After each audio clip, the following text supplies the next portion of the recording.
Another thing I want to point out about technology is since technology is changing, you have to also understand that the people who are dealing with the technology are changing.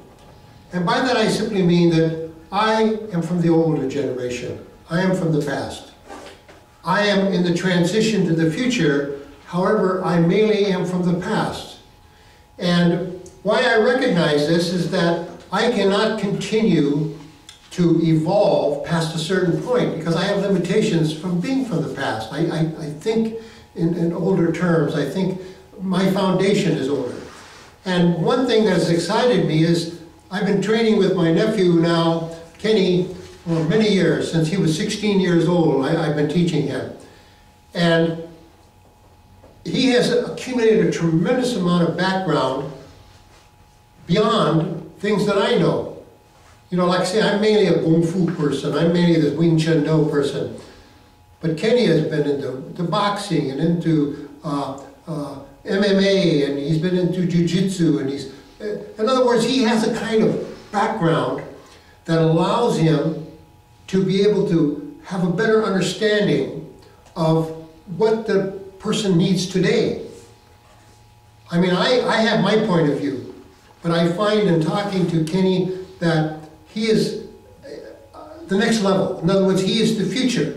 And that excites me because he's able to take the things that I've done, the things I've contributed, and to be able to start adding to them and begin to develop it to a next level.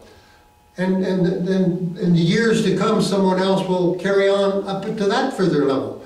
But right now, it's being able to understand that this transition is not something that I'm doing. I'm contributing, I'm participating, I'm showing where I can, things that will be helpful. But at the same time, the idea of moving ahead means that you have to have somebody who has that ability to move ahead.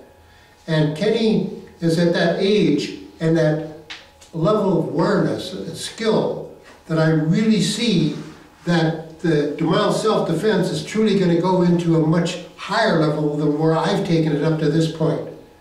And this is important for people to understand when they think in terms of why they train and what they're training in. Not the past, but the present. The past contributes to the present, but at the same time, if you're going to put energy that allows you to deal with today, to be able to deal with the sort of challenges you're going to have today, you need to work with today's tools. But the past really has a lot to contribute. And so this is why right now we're in this transition period in which we are laying this basic foundation, the core for DeMile Self-Defense that will really allow it to become something that's very effective in today's society.